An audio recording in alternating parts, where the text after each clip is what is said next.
It is 9:58 in the morning on May 11th, 1945. The voice belongs to Ensign Kiyoshi Ogawa. He is 22 years old, a pilot in the Imperial Japanese Navy, and he has just flown his aircraft into the flight deck of USS Bunker Hill, flagship of Task Force 58, the most powerful naval force in the history of the world. The two admirals it carries are alive, yards from where the fire is now burning. For now, this is not the story of one attack. What Japan sends against the American fleet above Okinawa in the spring of 1945 is 10 coordinated mass sorties across 77 days, nearly 2,000 pilots in a campaign the Japanese call Operation Kikusui, floating chrysanthemums. The name comes from the battle standard of a samurai who fought with everything he had for an emperor who could not be saved. The Japanese High Command chose that name deliberately. They knew exactly what they were invoking. The goal is to destroy the American carrier fleet, to bleed the United States badly enough to force a negotiated peace before the invasion of the home islands, to find something short of the unconditional surrender the Americans have demanded since 1943. Japan throws everything it has at the heart of that fleet. Nearly 2,000 men, 10 waves, 77 days. It fails to sink a single fleet carrier. Not one battleship, not one cruiser. But what the campaign actually causes, that is the story. The man who builds this weapon is Vice Admiral Takejiro Onishi. He is 53 years old, compact and intense, with a face his contemporaries describe as deeply lined. A face that carries its decisions visibly. Many considered him impulsive, a man who moved where others still deliberated. Others saw something else, perseverance, ferocious clarity, a man who, as one colleague would write after the war, never shirked responsibility for what he authorized. Both groups are right, and neither quite captures him. He had opposed Pearl Harbor, not from sentiment, from strategic clarity. He could see in 1941 what the United States was, a nation with the industrial capacity to overwhelm Japan in any sustained war, a nation that once fully mobilized would not stop until it had extracted unconditional surrender. He said so. He was overruled. The years that followed proved him correct in every particular. He had also opposed kamikaze tactics. He called them heresy. This is the essential fact of Onishi's story. The man most closely associated with creating this weapon originally believed it was wrong, strategically, morally, as a concept. He was not a fanatic matching a weapon to his zeal. He was a pragmatist, overruling his own judgment. On October 19, 1944, Onishi arrives at Mabalacat Airfield in the Philippines. He gathers the unit commanders. He speaks directly. In my opinion, there is only one way of assuring that our meager strength will be effective to a maximum degree. That is to organize suicide attack units composed of 0 fighters armed with 250-kilogram bombs, with each plane to crash, dive into an enemy carrier. He pauses. What do you think? The commanders accept. Onishi nods and withdraws. One of the officers present will write later that he left with a look of relief coupled with a shadow of sorrow. He is not proud of what he has just authorized. He does not believe it is right. He believes it is necessary, which is a different thing. And he will spend the rest of his life discovering exactly how different. Japan's military position by early 1945 is not desperate. It is finished. The Battle of Leyte. Gulf the previous October has effectively destroyed the Imperial Japanese Navy as a functioning force. 4 carriers, 3 battleships, 10 cruisers, 12 destroyers, 4 submarines, consumed in 4 days. What remains are remnants. Aircraft without enough fuel for proper training, pilots with hours of instruction where their predecessors had years, a war machine that has burned through everything it was built from. Okinawa makes it personal. It is not a Pacific island in the administrative sense. It is Japanese soil, part of the home prefecture system, inhabited by nearly 500,000 Japanese civilians. When Japanese military leaders brief Emperor Hirohito in March 1945 on their planned response to the coming invasion, the emperor listens to the army's proposals and then asks, quietly, "Have we no more ships?" They send the ships. On April 6th, the same morning Kikusui begins. The battleship Yamato sails from Japan with the light cruiser Yahagi and 8 destroyers.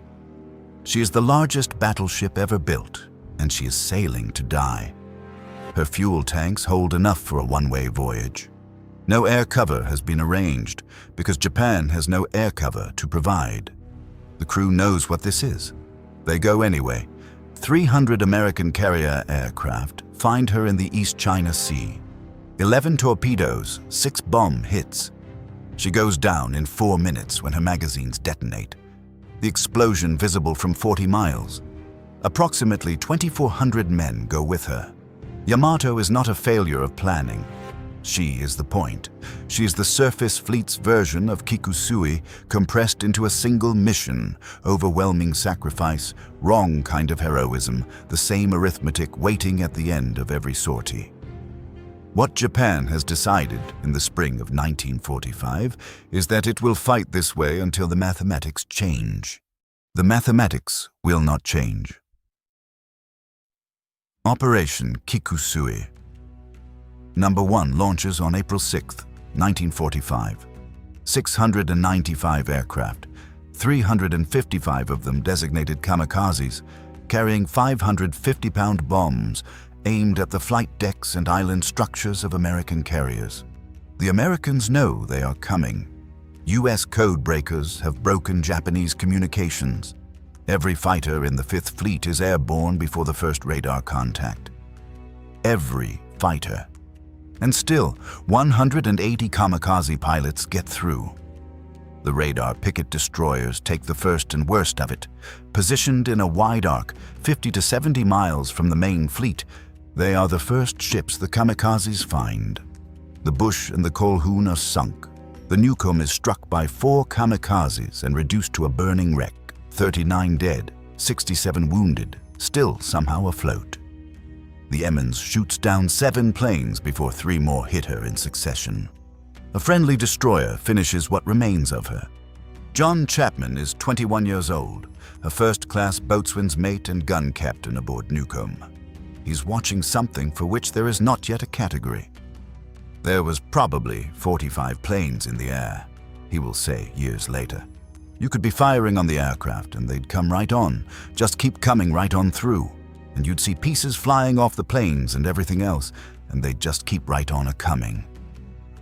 That is the kamikaze's defining quality as a weapon, not the explosive power which conventional bombs could match, but the fact of it. It can be hit. It comes anyway. There is no negotiating with it, no moment at which the pilot calculates the odds and breaks away. Navigation Officer George Finnegan of USS Cassin Young understands this after his first day on picket duty.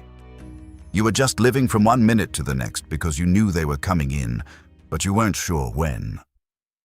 The campaign continues. Kikusui number 2, April 12th. Over 300 planes, 1 destroyer sunk, 19 damaged. A kamikaze strikes the battleship Missouri, the most powerful surface ship in the fleet, and barely marks her. The photographs show a dark smear on the hull below the main deck where a Zero and its pilot have been absorbed into the steel. Kikusui. Number 3, April 16th. The destroyer Lafay takes 6 kamikazes and 4 bomb hits over 80 minutes. Half her guns fall silent. She never stops shooting. She never sinks. Kikusui number 4, number 5. The Americans adapt. Faster combat air patrols, improved radar direction, proximity fuses on the anti-aircraft batteries. And still the waves come. The picket stations are fought over and restocked like contested positions in a trench war nobody expected to be fighting. On Picket Station 1, the average expected survival before a kamikaze hit is 6 hours. Many of the pilots are university students, men who studied literature, philosophy, law, conscripted and hurried through training and placed in cockpits with more ideology than ours. At Shoshi Airfield in 1944, a photograph is taken. 18 pilots assembled in their gear, white hachimaki headbands tied across their foreheads. One of those 18 men survives the war. A young Oka pilot named Ichizo writes to his mother before his mission. "I will do a splendid job sinking an enemy aircraft carrier," he writes. And then, a few lines on, "Mother, please be pleased that someone like me was chosen." That is what these men carry into their dives. Not fury, not emptiness. The need to make their deaths worthy of the people who love them. The hope that something so enormous and irreversible can be shaped by the right words, the right framing, into something a mother can hold without breaking. When Ensign Kiyoshi Ogawa pushes his Zero into its dive on the morning of May 11th, 1945, this is what he is. This is what all of them are. USS Bunker Hill is launched on December the 7th, 1942. Exactly 1 year to the day after the attack on Pearl Harbor. The date is recorded at the shipyard. The war moves on. By the spring of 1945, she has flown combat operations for 58 consecutive days. Iwo Jima, Tokyo, Kure Harbor, Okinawa.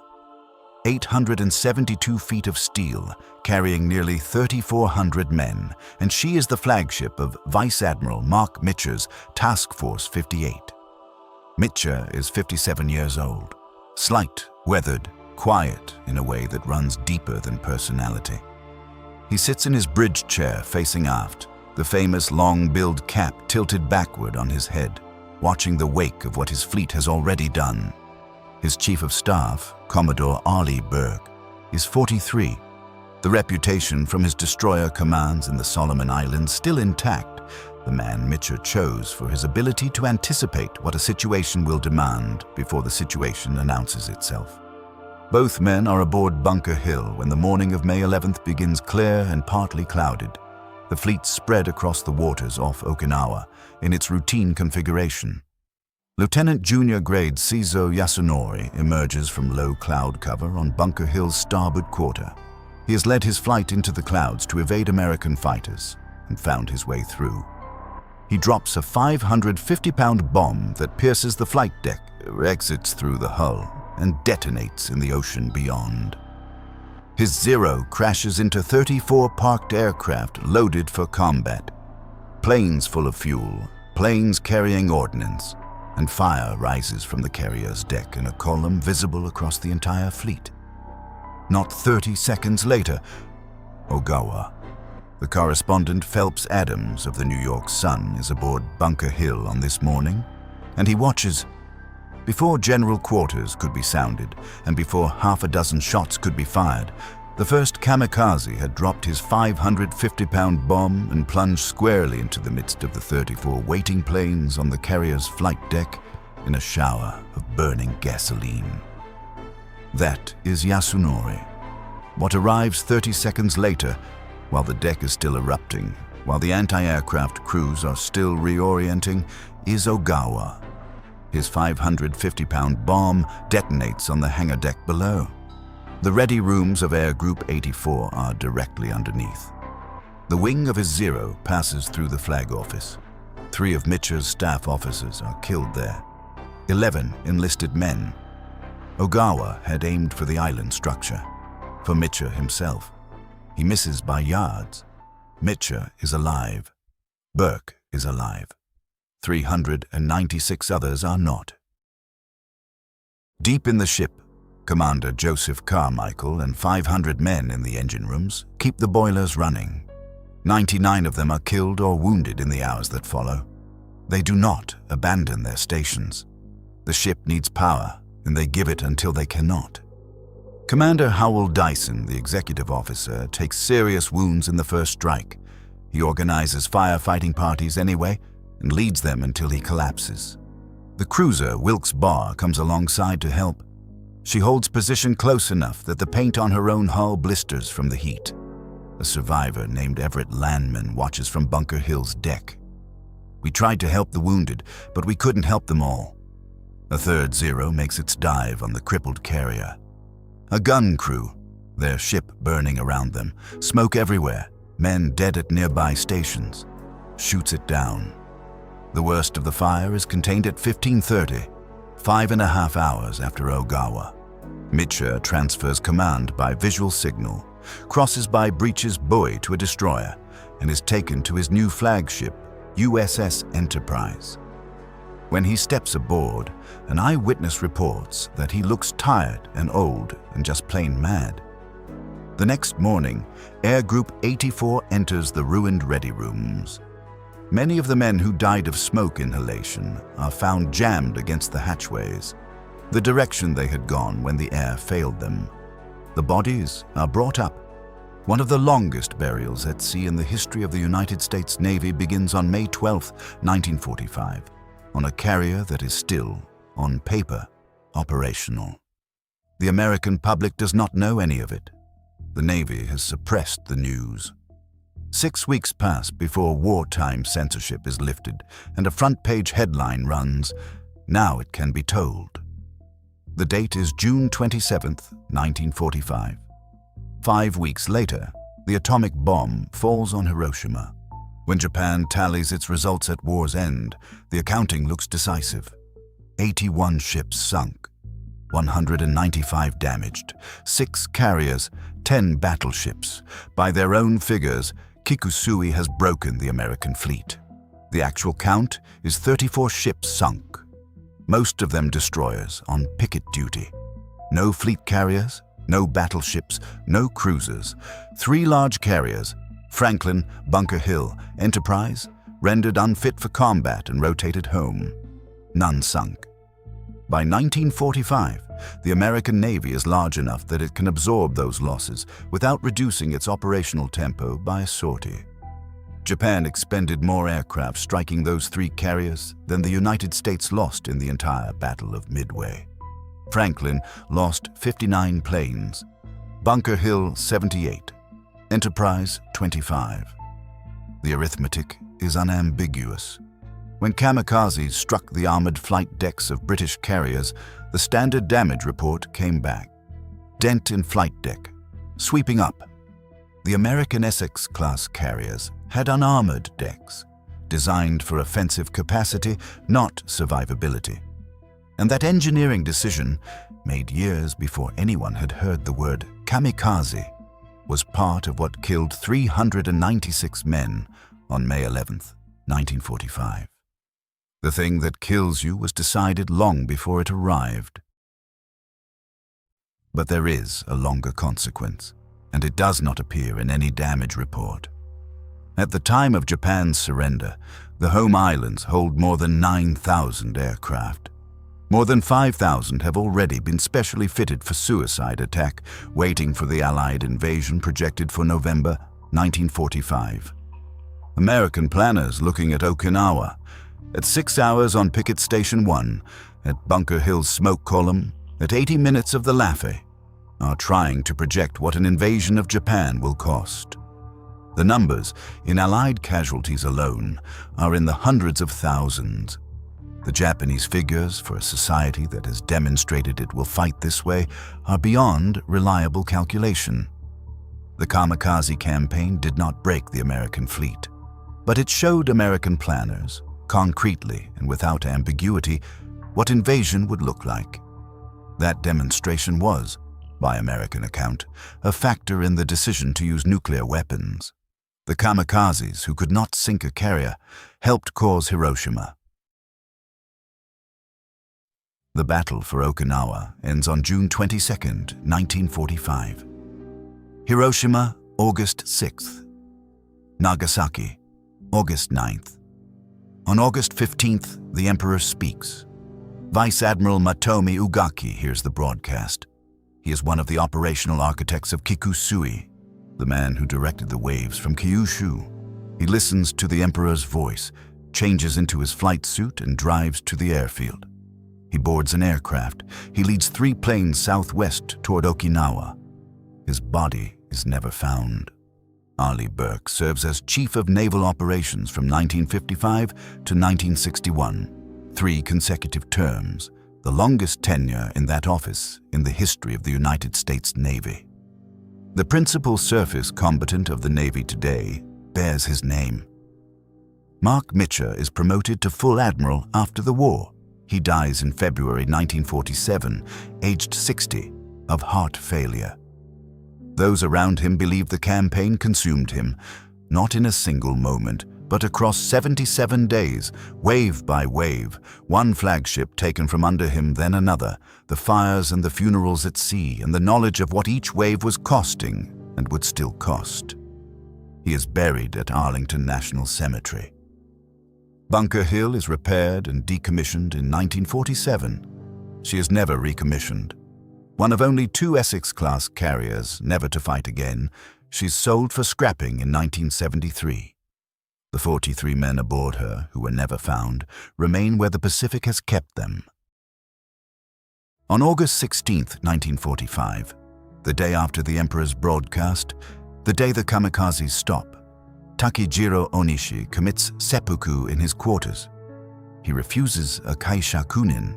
He refuses assistance. The ritual, done this way, does not allow a quick death. He dies over 15 hours. His note is addressed to the pilots, to the approximately 4,000 men he sent to their deaths. It apologizes, and then it turns toward the living, an instruction to the young Japanese who survived to work toward rebuilding Japan and peace among nations. The man who created the weapon, writing at the end about peace. The contradiction held all the way to the last hour. His sword is preserved today at the Yushukan Museum at Yasukuni Shrine in Tokyo, a few miles from the names the shrine holds. Ichizo wrote to his mother, "Please be pleased that someone like me was chosen." What she felt when the war ended and the plane stopped and her son did not come home, that is not recorded. What survives is the wish that a young man's death might be worthy of the mother who raised him, that the cost of it might be made into something she could carry. None of them could see the full shape of what they were part of. Not Onishi, who built the weapon in sorrow. Not Ogawa, who aimed for an admiral and missed by yards. Not the planners in Washington who looked at the smoke columns off Okinawa and made their calculations. The chain of consequence running from a briefing room in the Philippines to a fire on a flight deck to a decision that ended the war. No one inside it could see its full length while they were living it. The sword sits in its case. The chrysanthemums have long since floated away.